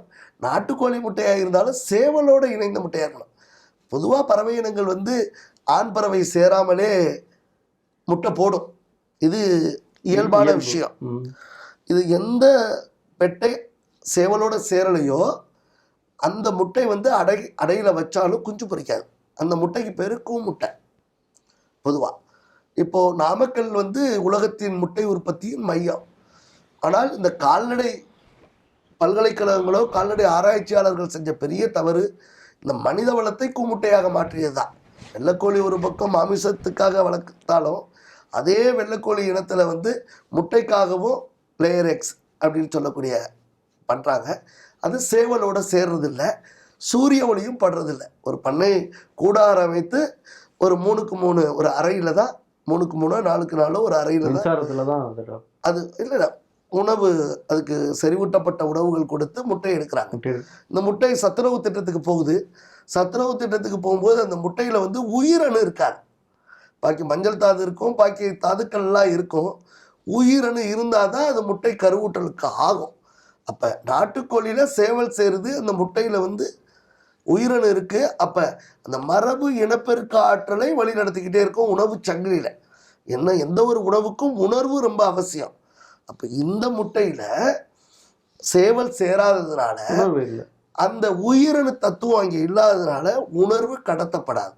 இப்போ வெறும் சத்துக்கள் இருக்கும், உணர்வுகள் இருக்காது. அதான் உங்களோட அந்த வாழ்வியல் பிறப்பு அங்கே இருக்காது. அப்போ இந்த முட்டை சத்துணவு திட்டத்தில் கொடுக்கக்கூடிய முட்டையை எடுத்து நம்ம அடகாக்க வச்சோம்னா, அடகாக்குற கோழியில வச்சுட்டோம்னா புரிஞ்சுப்பாங்க. இல்லை, அடகாக்குற கோழியில வச்சுட்டீங்கன்னா குஞ்சு வெளியில வராது. அப்ப அந்த முட்டைக்கு என்ன முட்டை? கூமுட்டை. அதை சாப்பிட்ட மாணவன் வந்து என்ன முட்டை? புரியுது, கூமுட்டை. அப்போ நாம் அறிவியலோடு இருக்க நாம் இனி வரும் காலங்களில் கிராம பொருளாதாரத்தை மேம்படுத்தணும்னா அந்தந்த பகுதிகளில் உற்பத்தி அதிகரித்து மாணவர்களுக்கு கொடுக்கலாம். இல்லையா ஒரு அப்பா அம்மா இருக்காங்க அப்படின்னு சொன்னா அந்த குழந்தைகளுக்கான உணவு உற்பத்தியை தற்சார்பு பொருளாதாரத்தில் அங்கங்கே நிலைப்படுத்தப்பட்டு கிராமங்களில் இப்போ நகரப்பள்ளிகளுக்கு வேணால் அந்த கோழி முட்டை கிடைக்காட்டினா கிராம பகுதிகளிலிருந்து வாங்கி அதை பண்ணலாம். பெரும்பாலும் நம்மளுடைய பண்ணை திட்டங்கள்லாம் பெரும்பகுதியான வாழ்வியலை அழித்து கொண்டு இருப்பதை இந்த சமயத்தில் புரிஞ்சுக்கணும்னு வேண்டியது. சரிங்க, அதான் உங்களோட அந்த வாழ்வியல், நீங்கள் உங்களோட ரொட்டீன் லைஃப் எப்படி இருக்கும்? என்ன உணவு எடுத்துக்கிறீங்க நீங்கள்? பர்சனலாக என்ன எடுத்துப்பீங்க? மார்னிங் எந்திரிக்கிறீங்க? எங்களுக்கு பெரும்பாலும் வெயில் காலங்கள் மற்ற காலங்கள் வந்து விட்டால் பழைய சோறை ரொம்ப விருப்பமாக சாப்பிடுவோம். நாட்டு மாட்டு பால் உர ஊற்றி அதனுடைய மோர் எப்போதும் பயன்படுத்திக்கிறது. இன்னும் பழைய சோறு நல்லா இருக்கணும்னு சொன்னோம்னா அன்றைய மோரை இரவில் வந்து சேர்த்துட்டோம், சாதத்தோடு சேர்த்துட்டோம்னா ரொம்ப சுவையாகவும் இருக்கும், வாசனையாகவும் இருக்கும். உயிரணுக்களுடைய எண்ணிக்கை கூடும். வெறும் தண்ணியை ஊற்றி வச்சுட்டு வேடு கட்டி வைக்கிறதுல வந்து உயிரணுக்கள் குறைவாக இருக்கும். இப்போ உலக நாடுகள்லாம் ஆராய்ச்சி பண்ணி பழைய சோத்துல தான் இன்றைக்கி வந்து எல்லா சத்துக்களும் இருக்குது, எதிர்ப்பு சக்தி இருக்குது. இதை அன்னைக்கே பானையோட இதாக கஞ்சி கலையத்தில் எல்லாத்தையும் சொல்லிட்டாங்க. அதனால் நம்மளுடைய பாரம்பரியம் சிறப்பு. திருப்பி திருப்பி நம்ம சொல்கிறத காட்டிலும் அந்த மாதிரி உணவுகள். பல்லு விளக்குறதுலேருந்து நீங்கள் உள்ளுவதெல்லாம் உயர் உள்ளல். பல்லு விளக்குறீங்க அப்படின்னு சொன்னால் எப்போதுமே தண்ணி குடிச்சிட்டு பல் விளக்கணும். இது நிறைய பேர் தண்ணி குடிச்சிட்டு பல் விளக்க மாட்டேங்கிறாங்க. இப்போ தொண்டையில் வறட்சி ஏற்பட்டால் தொண்டை சீக்கிரமாக புண்ணாக மாறிடும். நீங்கள் பேஸ்ட்டை அதிகமாக பயன்படுத்தி தொண்டையில் கழிவுகள் தங்குச்சுன்னா இன்றைக்கி தைராய்டு பிரச்சனை வர்றதுக்கெல்லாம் காரணம் இந்த பேஸ்ட்டுகள் என்பதை புரிஞ்சுக்கணும். அன்றாட அதே போல் காலையில் எழுந்த உடனே ஒரு நாளைக்கு 2 முறை மலத்தை கழிவுகளை நீக்கிக்கணுங்க. அப்போ மூளை பிரச்சனை வராது. மூளையும் நல்லாயிருக்கும், மூக்கும் நல்லாயிருக்கும், மூத்திரமும் நல்லாயிருக்கும். இப்போ மூளை, மூக்கு, மூச்சு, இந்த மூலம் எல்லாத்தையும் பாதுகாத்துட்டா இனப்பெருக்கம் சிறப்பாக இருக்கும். ஐயா, இப்போ உங்களோட கரண்ட்ல இப்போ நீங்கள் என்ன பணிகள் போயிட்டு இருக்குங்க ஐயா? இந்த இயற்கை பல்லுயிர் பெருக்கம், இந்த மரபு அரிசிகள், இந்த மாதிரி விஷயங்களுக்குள்ள என்னென்ன பணிகள் இப்போ போயிட்டு இருக்கு உங்களுக்கு? இப்போ பருவ காலத்தை சரியாக பயன்படுத்தணுங்கிறதுக்காக யாரெல்லாம் பாரம்பரிய நெல்லை உற்பத்தி செய்ய முடியுமோ அவங்களுக்கு அதற்கான விதைகளை கொடுத்து அவங்கள ஊக்கப்படுத்தி அதனுடைய வாழ்வியல் ரகசியத்தெல்லாம் சொல்லி பண்ணிக்கிட்டு இருக்கோம். 1. 2வது தற்சார்பு பொருளாதாரத்துக்கு எல்லாரையும் காய்கறி உற்பத்தியிலேருந்து ஒவ்வொரு வீடும் இடவசதி இருக்கவங்கலாம் அந்த ஒரு குடும்பத்துக்கு என்னென்ன தேவையோ அதை எல்லாம் உற்பத்தி பண்ண சொல்கிறோம். ஏன்னா அந்த நிலையில் அவங்க நிறைவாயிட்டாங்கன்னா அடுத்தவங்களுக்கும் அவங்க கொடுத்து உதவுவாங்க. அதுக்கப்புறம் இந்த ஆடிப்பட்டம் தேடி விதைப்போம், தையில் அறுவடை செய்வோம் அப்படிங்கிற ஒரு மாணவ வேளாண்மை திட்டத்தை கல்வி சாலைகளில் எல்லாம் அதை நடைமுறைப்படுத்துகிறோம். ஏன்னா கல்வி நிலையங்களில் இருக்கக்கூடிய இடங்களில் கொடி காய்கறிகள் இப்போ சுரக்காயாக இருக்கட்டும், பறைக்காயாக இருக்கட்டும், பாகக்காயாக இருக்கட்டும், புடலங்காயாக இருக்கட்டும், இது காய்க்கிற தன்மையை பார்த்துட்டு இந்த மாணவர்கள் ஆர்வமாக வீட்டிலையும் உற்பத்தி செய்யும்போது இந்த பாரம்பரிய காய்கறிகள் நடைமுறைக்கு வந்துருங்கிறத அதை பண்ணுறோம். அதே போல் இந்த பாரம்பரிய நெல் அரிசி ரகங்கள் உற்பத்தி பண்ணும்போது அதனுடைய வைக்கோலை வந்து மாடுகளுக்கு நேரடி களப்பயிற்சியில் நாங்கள் கொடுத்து, இப்போ ஒட்டு ரக பயிர்களுடைய வைக்கோல் வந்து நிறைய கழித்து வீணாக்கிடும் மாடு. ஆனால் இந்த பாரம்பரிய நெல் ரகங்களுடைய வைக்கோல் மாடு வந்து சுத்தமாக சாப்பிடும். இது எங்களுடைய கட்டுத்தரையிலேயே விவசாயிகளையெல்லாம் கூப்பிட்டு அவங்களுக்கு நேரடியாகவே அதை பண்ணியிருக்கோம். இப்போ நான் வந்து புதுக்கோட்டை மாவட்டத்தில் இருந்தாலும் இன்றைக்கி வந்து யாதும் ஊரே யாவரும் கிடையாது, எப்போ பார்த்தாலும் பயணம்தான். ஏதாவது ஒரு விவசாயியினுடைய ஊக்கத்தை வந்து நம்ம ஊக்கப்படுத்திக்கிட்டே இருக்கோம். அப்புறம் நிறைய பேர் நிறைய நிலங்கள் 50 ஏக்கர் 100 ஏக்கர் இப்படி 20 ஏக்கர் இப்படி வச்சுருக்கவங்கக்கிட்ட வந்து பல்லுயிர் பெருக்க சூழ்நிலைகளில் பல்லாண்டு பயிரினங்களை நம்ம உற்பத்தி பண்ணி அவங்களுடைய வாழ்வியலில் ஒரு பொருளாதார மேம்பாடை கொடுக்குறோம். இன்றைக்கி தமிழகத்தில் வந்து பெரும்பாலும் இந்த பல்லாண்டு பயிரினங்கள் வந்து குறைஞ்சி போச்சு. எல்லாமே ஒட்டு ரக மரங்களை கொடுத்ததுனால இன்றைக்கி மாங்காயாக இருக்கட்டும், மற்ற காய்களாக இருக்கட்டும், பலாவெல்லாம் தோட்டக்கலைத்துறை என்னென்னா ஒட்டுரக மரங்களை கொடுக்கறதுனால புவியீர்ப்பு விசை கொள்கையும் ஆகாய கொள்கையும் இணையாமல் போயிடுது. அதிகபட்சம் 10 அடி உயரம். இதுக்கு பிறகு இப்போ அடர் நடவுங்கிறதுல வந்து ஒரு 4 அடி உயரத்தில் கொண்டு வந்தாங்க. அறுவடைக்கு சாத்தியம், அதில் மாற்றுக்கிறது நான் சொல்லலை. ஆனால் அது கட்டமைப்பில் வந்து உடல் கட்டமைப்புலையும் சரி, உருவ கட்டமைப்புலையும் சரி ஒட்டுரக மரங்களுக்கு இல்லாமல் போயிடுது. நீங்கள் ஒட்டுரக மாமரங்களை பார்த்தீங்கன்னா ஒரு பலகை கூட எடுக்க முடியாது, ஒரு சட்டம் கூட எடுக்க முடியாது. அதே போல் ஒட்டுரக பலாவளியெல்லாம் கிளகலையாக வெடிக்கும், காய்க்கும். அப்போ உருவ கட்டமைப்பு இல்லாத மரங்கள் எப்படி மனித வளத்தையோ கால்நடை வளத்தையோ மேம்படுத்தும் அப்படிங்கிறத அறிவியல் ரீதியாக நிரூபித்து இப்போ அந்த பல்லுயிர் பெருக்கத்தில் பல்லாண்டு பயிரினங்களை கொண்டுட்டு வரோம். பல்லாண்டு பயிரினங்களுடைய காய்கறி இப்போ எப்படியும் பலாமரத்தை எடுத்துக்கிட்டே 6 மாதம் அதனுடைய காய் பயன்படும். சின்ன பிஞ்சு பிளாமூஸாக பயன்படும், அடுத்த காய் வந்து கறிக்கு பயன்படும், அதுக்கு அடுத்தது வந்து கறி வறுவலுக்கு பயன்படும். பலாப்பழத்தை நம்ம அறுவடை செஞ்சு சாப்பிட்ட பிறகு குழம்புகளுக்கு ரொம்ப அற்புதமாக பயன்படுத்தலாம். அப்போ சத்துக்களும் பல்லாண்டு இப்போ 30 ஆண்டு மரம் காய்க்கக்கூடியது 50 ஆண்டு மரம் காய்க்கக்கூடிய அந்த அணுக்கொள்கை என்பது வந்து நம்மளுடைய மரபு கொள்கைக்கு வந்து ஒரு உயிரோட்டமாக இருக்குங்கிறத புரிஞ்சுக்கிட்டோம்னா நம்ம எல்லாத்துலேயும் வல்லபமாகவும் இருக்கலாம், வாலிபமாகவும் இருக்கலாங்கிறத நடைமுறைப்படுத்திக்கிட்டு இப்போ நாடு முழுவதும் நாட்டு பசு இனங்களை பாதுகாக்கிறது, நாட்டு பால் இனங்களை பாதுகாக்கிறது, அதுக்கப்புறம் ஒட்டுமொத்த பிறப்பை ஒழுங்குபடுத்துறதுக்கு இளைஞர்களுக்கு பயிற்சி கொடுக்குறோம். ஏன்னா இன்றைக்கி நிறைய உறவுகளில் விரிசல் வந்துடுறதுனால எப்படி இளைஞர்கள் எப்படி இருக்கணும், அவங்க உடலை எப்படி பாதுகாக்கணும், போதையிலேருந்து எப்படி அவங்க விடுதலை ஆகணும். இளம் வயதில் நீங்கள் வந்து போதைகளுக்கு அடிமையாகிவிட்டாலும் உடலை பாதுகாக்காட்டியோ உங்களுடைய பிறப்பு நீங்கள் பெற்றுக்கிறது 1 or 2 குழந்தையோ தான் பெற்றுக்கிறீங்க. அதுவும் மதுபானத்துக்கு அடிமையாகிட்டாலோ நஞ்சான உணவை சாப்பிட்டாலோ உங்களுடைய பிறப்பு எந்த அளவுக்கு பாதிக்குதுங்கிற விழிப்புணர்வு ஏற்படுத்தி பிறப்பை ஒழுங்குபடுத்திக்கிட்டு இருக்கோம். அப்புறம் கல்வி திட்டத்துக்கான புத்தகங்களை வந்து நாங்களே வடிவமைச்சுக்கிட்டு இருக்கோம். வருங்காலத்தில் பல்கலைக்கழகத்தினுடைய பட்டப்படிப்புகள் எல்லாத்துலேயுமே வாழ்வியல் கல்வியை வந்து அவசியமாக்குறதுக்கான பெரும் முயற்சியை எடுத்துக்கிட்டு இருக்கோம். அதற்கு பிறகு வேளாண்மை பல்கலைக்கழகம், கால்நடை பல்கலைக்கழகத்துக்கெல்லாம் தமிழ் பாரம்பரியத்தின் அவசியத்தை பாடத்தோடு இணைச்சு இனிமேல் மரபு மாற்றப்படாத பயிரினங்களையும் உயிரினங்களையும் கட்டமைக்கிறதுக்கான பாடத்திட்டமாக அதை கொண்டுகிட்டு வர்றதுக்கு பெரும் முயற்சி எடுத்துக்கிட்டு இருக்கோம். ஏன் உங்களோட முயற்சிகள் எல்லாமே பார்த்தீங்கன்னா அது ரொம்ப ஒரு ஒரு ஒரு ஒரு சீரியஸான விஷயம், ஒரு சீரிய பக்கம் இது இன்னும் பார்த்தீங்கன்னா நிறைய தலை துவங்கி உங்களுக்கு நிறைய அதுக்கான பலன்கள் வந்து நிறைய கிடைக்கணும். இதில் வந்து பார்த்தீங்கன்னா இப்போது நீங்கள் இந்த ஜென்ரேஷன் நீங்கள் வாழ்வியலை பார்க்குறீங்க, இந்த ஜென்ரேஷனுக்கு ஒரு கோரிக்கை கொஞ்சம், அதுக்கப்புறம் பார்த்தீங்கன்னா அரசுக்கு, அதுக்கப்புறம் பார்த்தீங்கன்னா இந்த ஜென்ரேஷனுக்கு அரசுக்கு இடையில பார்த்தீங்கன்னா ரொம்ப ஆக்டிவாக இருக்குது அப்படின்றது பார்த்தீங்கன்னா இளைஞர் சமுதாயம் ஒன்று. அதே மாதிரி பெண்கள் வந்து இப்போ நிறைய நீங்கள் சொன்ன மாதிரி தமிழ் பெண்களாக மாறி இந்த மாதிரி விஷயங்களுக்கு வந்து அவங்க என்னென்ன விஷயங்கள் கொடுக்கணும், இந்த 4 பக்கங்கள். முதல்ல அரசுக்கு நீங்கள் என்ன சொல்லணும்னு நினைக்கிறீங்க உங்களோட இத்தனை முயற்சிக்கும் நம்மளோட இத்தனை பிரச்சனைகளுக்கும்? அரசு ஒட்டுமொத்தமாக பிறப்பை ஒழுங்குபடுத்தணும்.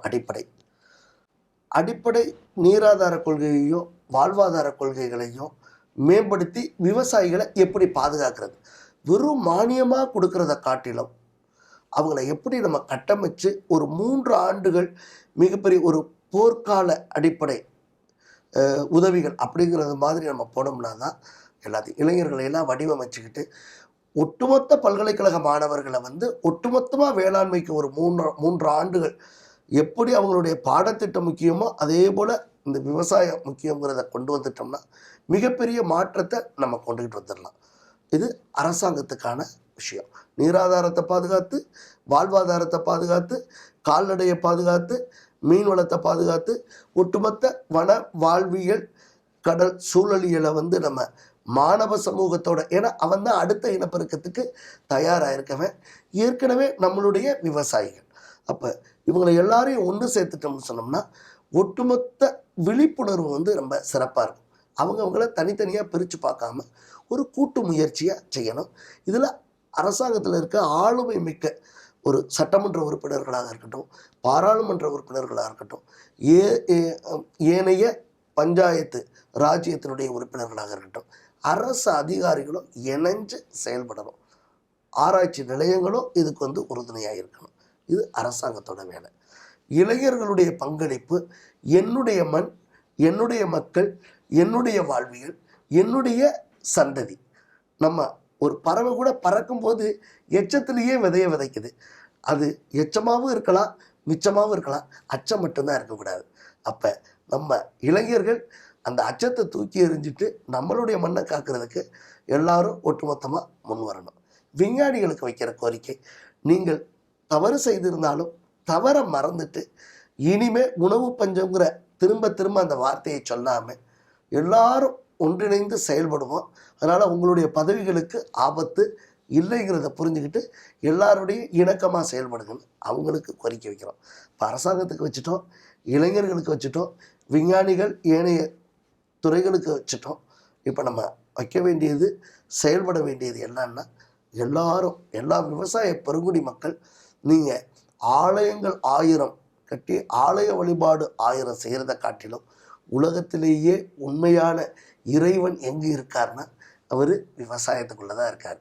அதனால தான் எல்லா இறைவனையும் ஆடு மேய்ச்சவராக பார்க்குறோம், மாடு மேய்ச்சவராக பார்க்குறோம். எல்லாரும் லீலைகள் விவசாயத்தில். பிட்டுக்கு மண் சுமந்தார் அன்று சிவபெருமான். இன்னைக்கு துட்டுக்கு மண் சுமக்கிறாங்க இந்த 100 நாள் வேலை வாய்ப்பு திட்டம். இந்த 100 நாள் வேலை வாய்ப்பு திட்டத்தை ஒரு 3 ஆண்டுகளுக்கு முழுக்க முழுக்க விவசாயத்துக்கே பயன்படுத்திட்டோம்னா எதை இயந்திரத்தால் செய்ய முடியுமோ அதை இயந்திரத்தால் செய்யுங்க. இயற்கையோடு இணைந்து செய்ய முடியாத இயற்கையோடு செய்யுங்க. மனிதவள மாண்புகளை எதை மக்களோடு இணைந்து செய்யணுமோ அதை செய்யணும். நேயர்களே, மனிதம் எவ்வளோ மதிப்பு அப்படின்றது எல்லாமே நம்ம உணரணும் அப்படின்னா அதுக்கு இது ஒரு கரெக்டான ஒரு சான்று இது. பிகாஸ் என்னென்னா, நம்ம எந்த வாழ்வியலை நோக்கி ஓடிக்கிட்டு இருக்கோம், வாழ்க்கையில் எதற்காக நம்மளை இவ்வளோ ஆட்படுத்திக்கிட்டு ஒரு இயந்திரத்தனமான ஒரு போக்கில் நம்ம போயிட்டுருக்கோம் அப்படின்னு பார்த்தீங்கன்னா, அந்த கேள்விகளுக்கெல்லாம் ஒரு பெரிய விடை அப்படின்றதுலாம் பார்த்தீங்கன்னா பெருசாக ஒன்றுமே கிடையாது. ஒன்று, ஒரு மேம்பட்ட ஒரு ஜாலியான வாழ்க்கை, அப்படி இல்லைன்னா கொஞ்சம் பொருளாதாரம், பண தேவை. இது 2க்காக மட்டுமே மனிதன் அப்படின்ற ஒரு நல்ல ஒரு அந்த ஆளுமை, ஒரு மதிப்புமிக்க அந்த ஒரு பக்கத்தை பார்த்தீங்கன்னா நம்ம எவ்வளோ இழந்துட்டு ஓடிக்கிட்டு இருக்கிறோம் அப்படின்றது பார்த்தீங்கன்னா கண்டிப்பாக எல்லாரையும் உணர முடிஞ்சிருக்கும்.